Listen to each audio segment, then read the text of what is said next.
الحمد لله نحمده ونستعينه ونستغفره ونؤمن به ونتوكل عليه ونعوذ بالله من شرور أنفسنا ومن سيئات أعمالنا ونعوذ بالله من شرور أنفسنا ومن سيئات أعمالنا من يهده الله فلا مضل له ومن يضلله فلا هادي له ونشهد أن لا إله إلا الله وحده لا شريك له ونشهد أن سيدنا ومولانا محمدا عبده ورسوله أرسله بالحق بشيرا ونذيرا وداعيا إلى الله بإذنه وسراجا منيرا صلى الله عليه وعلى آله وأصحابه وأزواجه وذرياته وبارك وسلم تسليما كثيرا كثيرا أما بعد فأعوذ بالله من الشيطان الرجيم بسم الله الرحمن الرحيم اقرأ باسم ربك الذي خلق خلق الإنسان من علق اقرأ وربك الأكرم الذي علم بالقلم علم الإنسان ما لم يعلم وقال تعالى فلولا نفر من كل فرقة منهم طائفة ليتفقهوا في الدين ولينذروا قومهم إذا رجعوا إليهم لعلهم يحذرون وقال رسول الله صلى الله عليه وسلم من يرد الله به خيرا يفقهه في الدين وقال رسول الله صلى الله عليه وسلم طلب العلم فريضة على كل مسلم أو كما قال عليه الصلاة والسلام صدق الله مولانا العظيم وصدق رسوله النبي الكريم بزرگوں نوجوان ساتھیوں اور دینی بھائیوں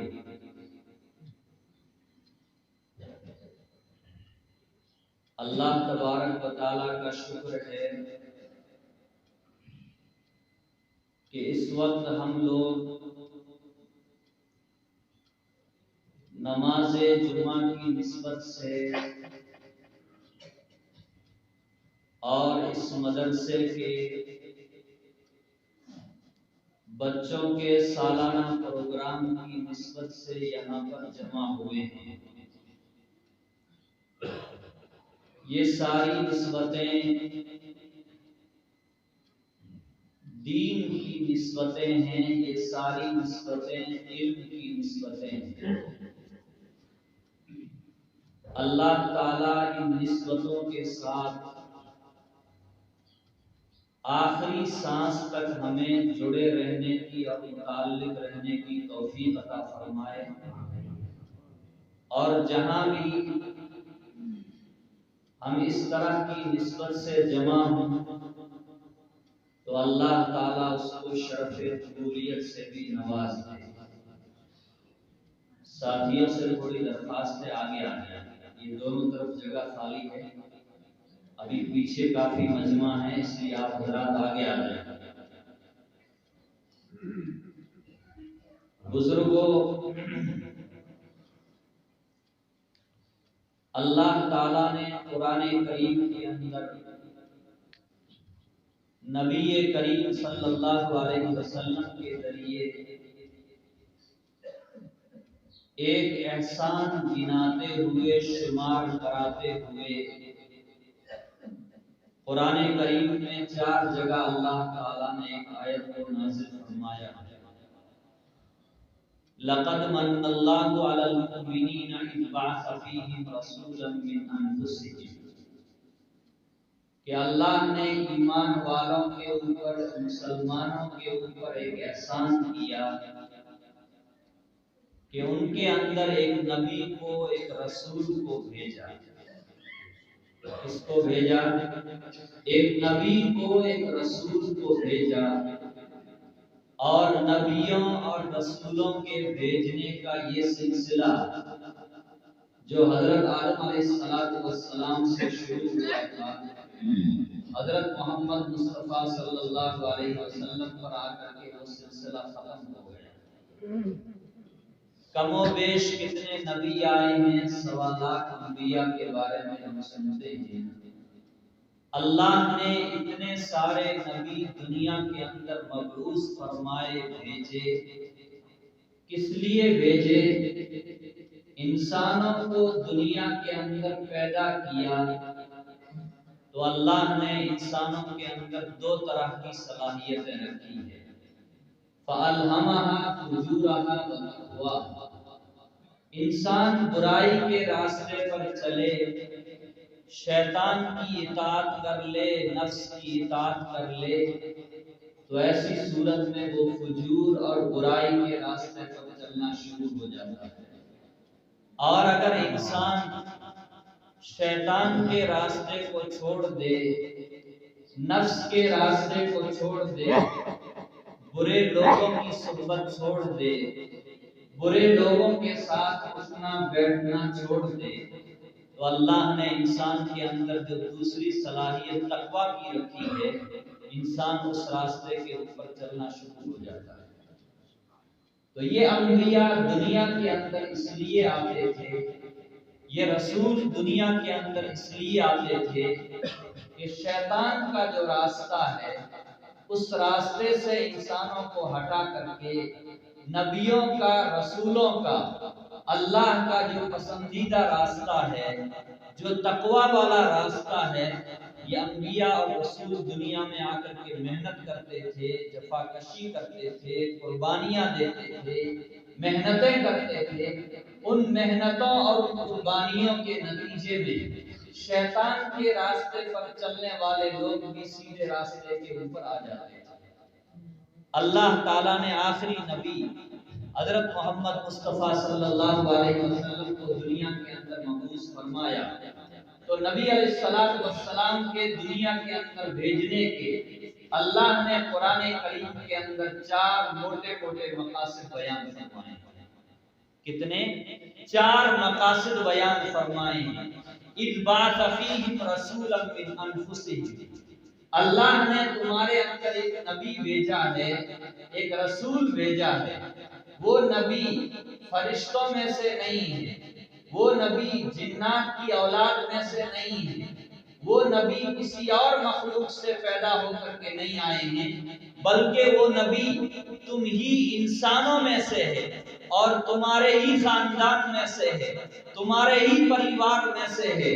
جس طرح دنیا کے اندر دوسرے بچے پیدا ہوتے ہیں، جس طرح دنیا کے اندر دوسرے انسان آتے ہیں، یہ نبی بھی اپنے ماں باپ سے پیدا ہو کر کے دنیا کے اندر آئے ہیں، اور اللہ نے ان کی تربیت کی ہے، ان کی اصلاح کی ہے، ان کے دل کا تزکیہ کیا ہے، تاکہ اللہ تعالیٰ آگے ان کو جو پیغام دینا چاہتے ہیں، ان کا دل اس پیغام کو قبول کرے، اس بوجھ کو برداشت کرے، اس پیغام کو اور اس بوجھ کو لے کر کے یہ نبی آگے بڑھے۔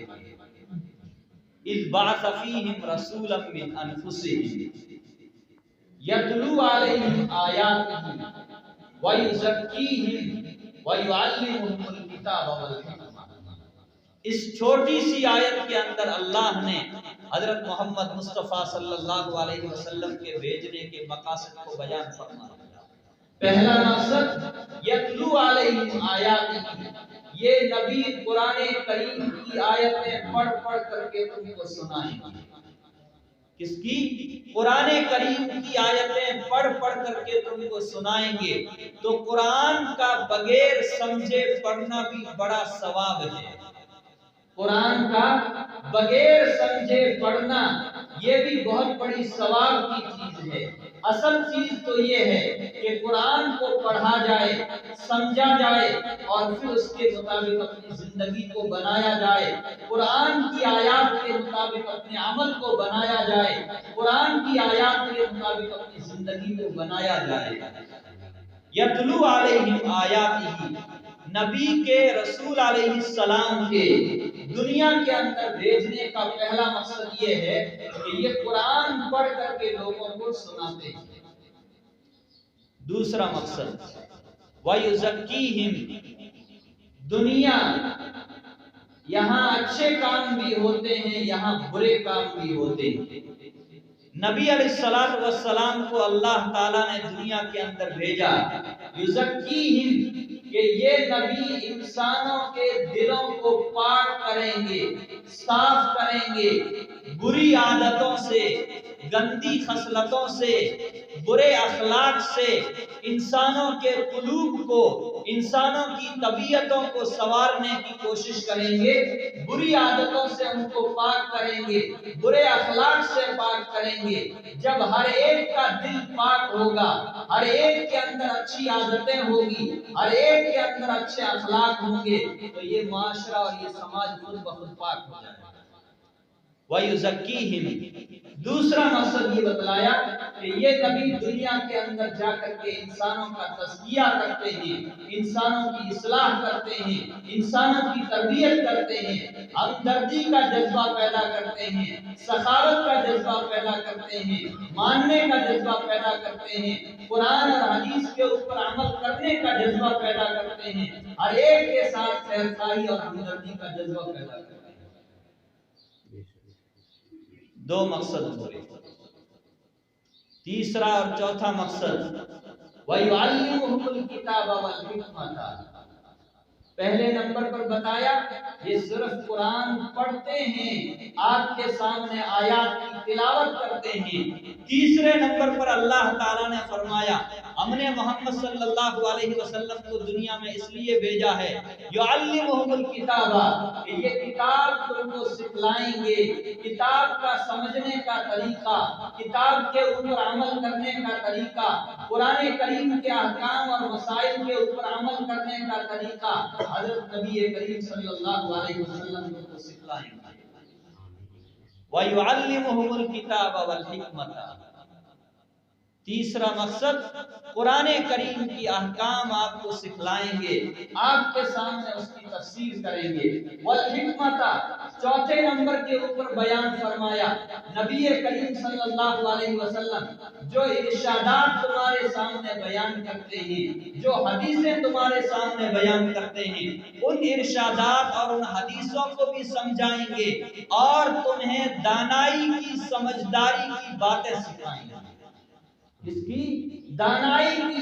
سمجھداری کی، عقل مندی کی باتیں سکھلائیں گے، جس کو حکمت کہا جاتا ہے۔ قرآن میں دوسری جگہ اللہ تبارک و تعالی نے فرمایا یؤتی الحکمت من یشاء ومن یؤت الحکمت فقد اوتی خیرا کثیرا، اللہ تعالی جس کو چاہتے ہیں اس کو حکمت عطا کرتے ہیں، سمجھداری عطا کرتے ہیں، دانائی عطا کرتے ہیں۔ ومن یؤت الحکمت، اور جس کو اللہ کی طرف سے حکمت عطا کر دی جائے فقد اوتی خیرا کثیرا، اللہ تعالیٰ فرماتے ہیں ان کو بہت زیادہ بھلائی اور خیر عطا کر دی جائے۔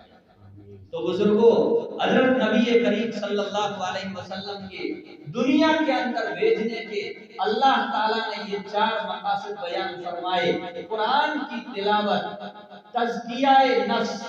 کتاب اور حکمت کی تعلیم۔ یہ چاروں چیزیں اس زمانے میں ہم کو کہاں حاصل ہوگی؟ مجھے اصل یہ بات عرض کرنی ہے۔ یہ چاروں چیزیں نبی کا جو مقصد تھا، اب کوئی نبی آنے والا نہیں، ہر مسلمان اپنی جگہ ذمہ دار ہے،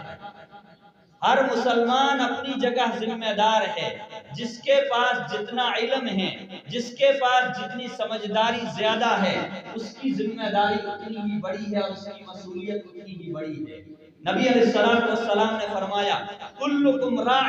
وکلکم مسئول عن رعیتہ،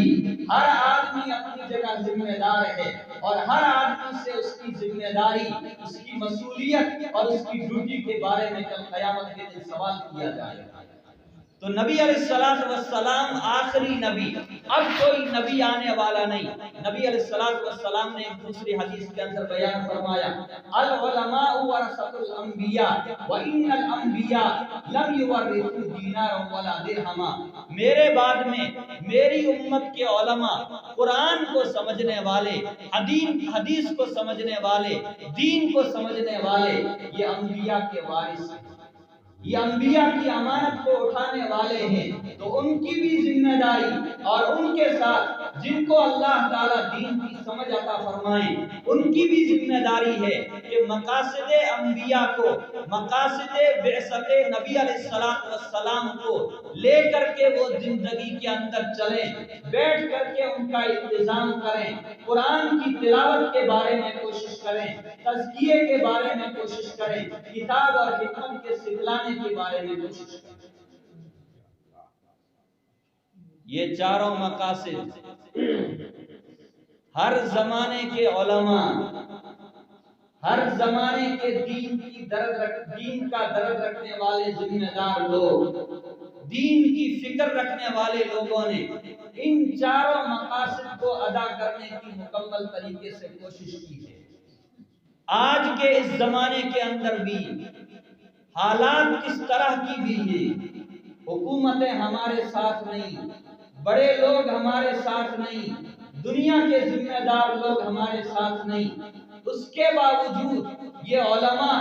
بوریا بستروں کے اوپر بیٹھنے والے، یہ در در گھومنے والے، یہ اپنے بستر اور اپنے سامان کو اٹھا کر کے چلنے والے لوگ مقاصد نبوت کو پورا کرنے کی بھرپور کوشش کرتے ہیں، جتنی اللہ نے ان کو وسعت دی ہے، جتنی اللہ نے ان کو صلاحیت دی ہے۔ تو ان مسجدوں کے اندر، ان مکاتب کے اندر، ان مدارس کے اندر، اس دعوت و تبلیغ کی محنت کے اندر اور ان خانقاہوں کے اندر کیا چیز پڑھائی جاتی ہے، کیا چیز سمجھائی جاتی ہے، اور یہ 10-10 سال، 12-12 سال، 15-15 سال ان بوریوں کے اوپر بیٹھ کر کے، ان بستروں کے اوپر بیٹھ کر کے، دونوں گھٹنوں کو اپنے اساتذہ کے سامنے جھکا کر کے، اپنی نگاہ کو اپنے اساتذہ کے سامنے جھکا کر کے، اپنے آپ کو اپنے اساتذہ کے سپرد کر کے، مطیع اور تابعدار بنا کر کے کس چیز کو ادا کرنا چاہتے ہیں، کس ذمہ داری کو لینا چاہتے ہیں۔ بزرگوں، یہ طلبہ جب آگے چلیں گے، یہ علماء جب آگے چلیں گے تو ان کی کوئی سرکاری ڈگری نہیں ہوگی، سرکاری کوئی سرٹیفکیٹ نہیں ہوگا، کوئی بڑی تنخواہیں نہیں ہوگی، بلکہ یہ جس چیز کو ادا کرنا چاہتے ہیں وہ یہ چیز ہے کہ رسول اللہ صلی اللہ علیہ وسلم سے جو امانت چلی تھی، صحابہ کرام سے جو ذمہ داری چلی تھی، اولیاء سے، تابعین سے، تبع تابعین سے 1450 سال پیچھے چلے جائیے، اس وقت سے لے کر کے آج تک جو امانت، جو ذمہ داری چلی آ رہی ہے، اسی ذمہ داری کو ادا کرنے کے لیے، اسی امانت کو ادا کرنے کے لیے ہمارے علماء نے، ہمارے مفکرین نے، دینی درد رکھنے والے لوگوں نے یہ فیکٹریاں قائم کی ہے۔ ان فیکٹریوں کے اندر ہم اپنے بچوں کو حوالے کرتے ہیں۔ جو بچہ صحیح معنی میں بولنا نہیں جانتا،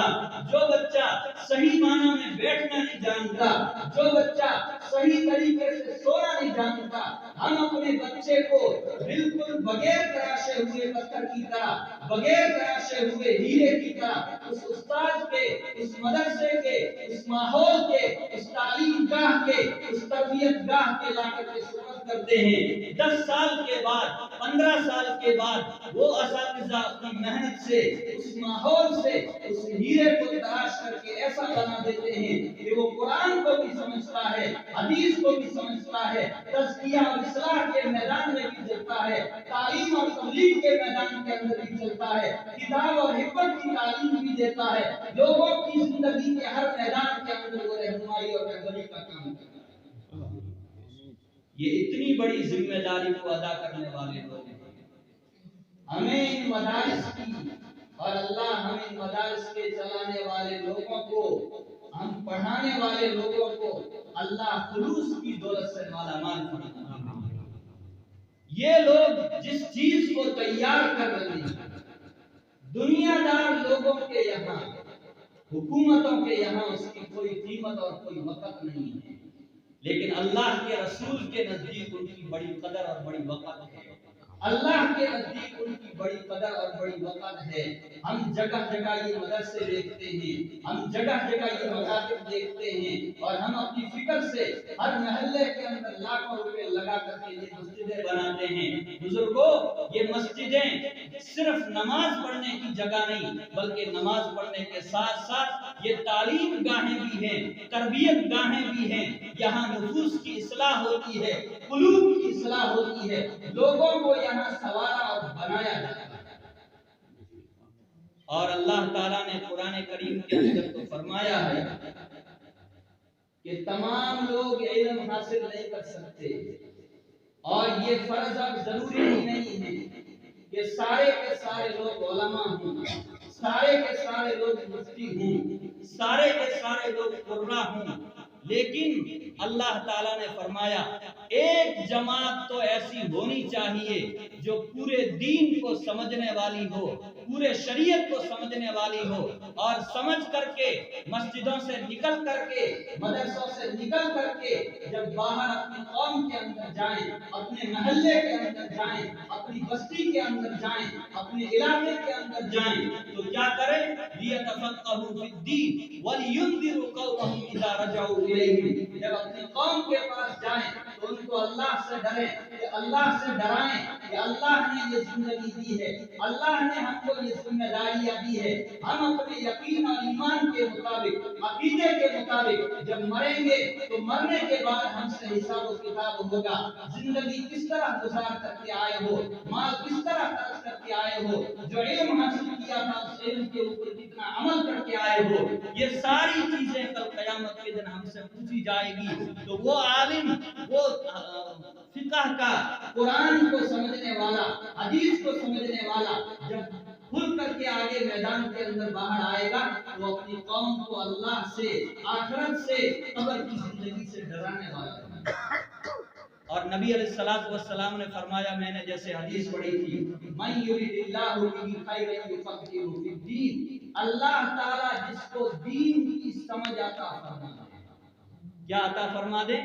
دین کی سمجھ۔ دین کی سمجھ کے لیے ویسے تو رسمی طور پر بہت سے علوم اور فنون کو جاننا ضروری ہوتا ہے، لیکن اللہ تعالیٰ اپنی قدرت سے، اللہ تعالیٰ اپنی توفیق سے بہت سے ایسے لوگوں کو جن کے پاس میں بڑا کوئی علم نہیں ہوتا، فنون کے ماہر نہیں ہوتے، اس کے باوجود بھی اللہ تعالیٰ ان کو دین کی سمجھ عطا فرما دیتے ہیں۔ ہمارے پرانے زمانے کے کتنے ایسے لوگ گزرے ہیں پورے ملک کے اندر، اور جگہ جگہ ایسے گزرے ہیں جو رسمی طور پر عالم نہیں تھے، جو مفتی نہیں تھے، انہوں نے نصاب کو مکمل نہیں کیا تھا، لیکن بزرگوں کی صحبت میں رہنے کی وجہ سے، فکر کی وجہ سے، تڑپ کی وجہ سے اللہ تعالیٰ نے ان کو دین کی ایسی سمجھ عطا فرمائی کہ قوم کی قوم، علاقے کے علاقوں کے اندر وہ گئے اور اللہ تعالیٰ نے ان کے ذریعے رہنمائی اور رہبری کا کام کیا۔ تو بزرگوں، ہم پوری بستی والوں کے لیے یہ مقام شکر ہے کہ یہ ادارہ جو ابھی چند سال پہلے شروع ہوا، 5-6 سال پہلے شروع ہوا، اس تھوڑی سی مدت کے اندر، اس قلیل سی مدت کے اندر کئی بچے الحمدللہ حافظ بن گئے، اور جس طرح بڑے بڑے مدارس کے اندر انجمنوں کے سالانہ پروگرام پیش کیے جاتے ہیں۔ یہاں کے اساتذہ کی محنت اور ان کی خلوص کی برکت سے اس ادارے کے یہ چھوٹے چھوٹے بچے بھی ان بڑے بچوں کی طرح ہمارے سامنے بہترین پروگرام پیش کر رہے تھے، اور جمعے کے بعد میں انشاءاللہ اور بھی آپ کے سامنے ایک پروگرام آئے گا۔ تو ہمیں یہ کوشش کرنی ہے کہ ہم بھی اپنی اولاد کی صحیح تعلیم، صحیح تربیت کا انتظام کریں گے۔ وہ ایک بات میں اس کے ساتھ اور ملا دیتا ہوں اور ہر جگہ کہنے کی کوشش کرتا ہوں، اور الحمدللہ قوم کے اندر بیداری آ رہی ہے، سمجھ آ رہی ہے کہ دنیا کے حالات جس رخ کی طرف جا رہے ہیں، دنیا کے اندر جس طرح ملکوں کے قوانین بن رہے ہیں، ملکوں کا جس طرح کا دستور بن رہا ہے، ان تمام چیزوں کو دیکھتے ہوئے ہمارے بزرگوں نے بہت پہلے سے اس کی تیاری شروع کر دی تھی، لیکن ہم لوگ ابھی تک وہاں پہنچے نہیں ہیں، اس لیے کہ ہمارا علاقہ تو پہلے سے بھی بہت پچھڑا ہوا ہے۔ یہ بھی غنیمت ہے کہ آج ایسے علماء مل رہے ہیں جو قرآن کو سمجھنے والے ہیں، حدیث کو سمجھنے والے ہیں، فقہ کو سمجھنے والے ہیں، شریعت و سنت کی روشنی میں قوم کی صحیح رہبری اور رہنمائی کا فریضہ انجام دے رہے ہیں۔ یہ بھی بہت بڑا اللہ کا شکر ہے،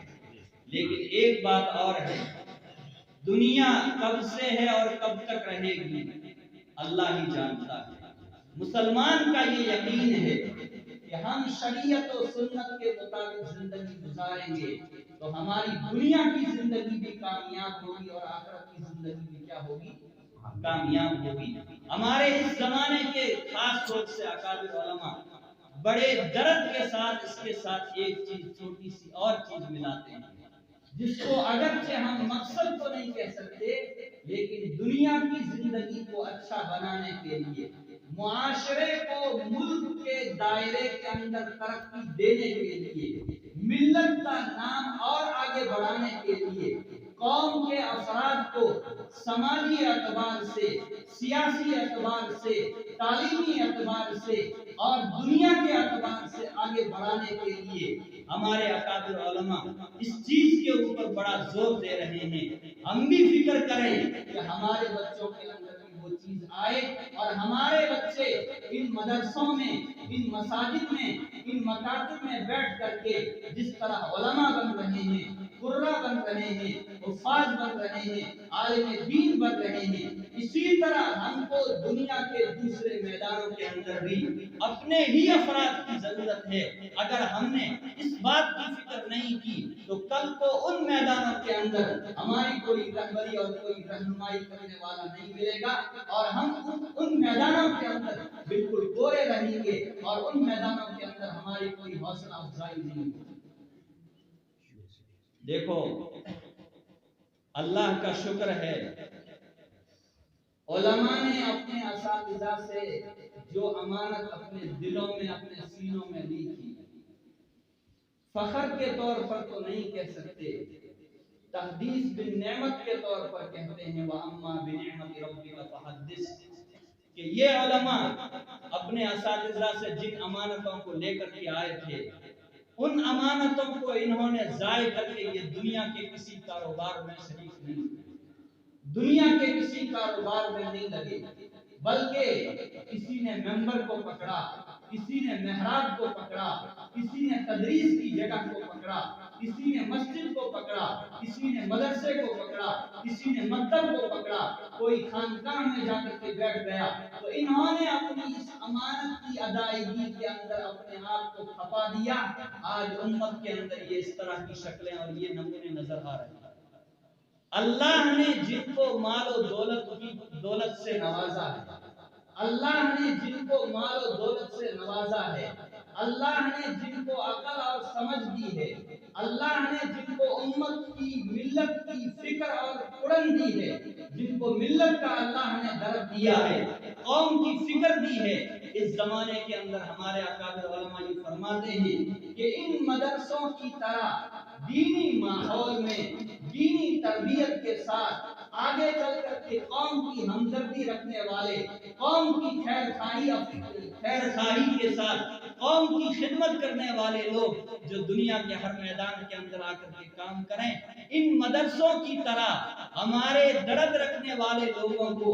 دینی مزاج کے لوگوں کو اسی طرح کی عصری تعلیم گاہوں، اسکولوں اور کالجوں کا انتظام کرنے کی ضرورت ہے۔ اس لیے کہ اگر ہم اس لائن کے اندر نہیں جائیں گے تو ہمارے لیے دنیا کے جو میدان ہیں، دنیا کے جو دوسرے محکمہ جات ہیں، دنیا کے جو دوسرے شعبے ہیں، ان شعبوں کے اندر ہماری کوئی رہبری اور رہنمائی نہیں ہو سکتی ہے۔ 70 سالوں کے اندر ہم نے جو تکلیفیں، جو مصیبتیں اٹھائی ہیں، وہ مصیبتیں اپنی جگہ ہے۔ ان مصیبتوں کو اٹھاتے اٹھاتے دینی اعتبار سے جب ہم یہاں تک پہنچے ہیں، اور ہم کو کوشش کرنی چاہیے کہ اسکولی تعلیم کے اعتبار سے، کالج کی تعلیم کے اعتبار سے ہم اپنے بچوں کو دینی تعلیم اور دینی تربیت کے ساتھ، اگر دینی تربیت ہوگی تو قوم کا اس کے اندر درد ہوگا، ملت کی اس کے اندر فکر ہوگی، ملک کی اس کے اندر ہمدردی ہوگی۔ اگر دینی تربیت نہیں ہوگی تو سرکاری دوسری نوکریاں انجام دینے والوں کی طرح وہ بھی کسی نوکری کے اندر چلا جائے گا، کسی ملازمت کے اندر چلا جائے گا، اور بہت سارے شعبے کے لوگ جس طرح قوم کو اور انسانوں کو لوٹنے کا کام کر رہے ہیں، وہ لوگ بھی اسی طرح لوٹنے کا کام کریں گے اور کوئی کام نہیں کر پائیں گے۔ اس لیے ضروری ہے کہ علماء ہر جگہ جس طرح فکر کر رہے ہیں، میں یہاں کے درد مند لوگوں سے، فکر مند لوگوں سے یہ گزارش کرتا ہوں، ہم اپنے بچوں کی دینی تعلیم کا بھی انتظام کریں، دینی تعلیم کے ساتھ عصری اور اسکولی تعلیم کا بھی ان کے لیے مکمل انتظام کریں۔ اگر ہم ارادہ کریں گے، فکر کریں گے اور صحیح نہج کے ساتھ، صحیح طریقے کے ساتھ میں چلیں گے تو انشاءاللہ یہ چیز ہمارے لیے کوئی مشکل نہیں ہوگی۔ یہ اس وقت کی بہت بڑی ضرورت ہے، اس وقت کی بہت بڑی ضرورت ہے۔ اللہ تبارک و تعالی اس ادارے کا جو پروگرام ہو رہا ہے، اللہ تعالیٰ اس پروگرام کو قبول فرمائے، اور اس ادارے کو اللہ تعالیٰ جس طرح کی ضروریات ہے ان ضروریات کا غیب سے تکفل فرمائے، اور اللہ تعالیٰ خزانہ غیب سے اللہ تعالیٰ اس کی ضروریات کا مکمل انتظام فرمائے۔ بزرگوں، اتنی بڑی تعداد میں آپ حضرات اس وقت تشریف فرما ہیں۔ جمعے کے بعد میں پروگرام ہوگا، حضرت قاری محمد امین صاحب دامت برکاتہ اور کے ساتھ میں اور علماء کرام بھی تشریف لائیں گے۔ جمعے کے بعد میں بھی آپ حضرات اسی طرح جم کر کے بیٹھیں، پروگرام کو سنیں، بچوں کی، اساتذہ کی حوصلہ افزائی کریں۔ ہمارے دو بول کہہ دینے کی وجہ سے، ہمارے دو پیسے لگ جانے کی وجہ سے ان ننھے منھے معصوم بچوں کی حوصلہ افزائی ہو جائے گی۔ آج ہم ان کی حوصلہ افزائی کریں گے تو کل کو میدان کے اندر کھل کر کے ہماری رہبری، رہنمائی، تدریسی اور دعوتی، تبلیغی اور جو دوسری ذمہ داریاں ہیں، ان ذمہ داریوں کو یہ صحیح معنی میں ادا کرنے والے بن جائیں گے۔ اللہ تعالیٰ کہنے اور سننے سے زیادہ عمل کرنے کی توفیق عطا فرمائے۔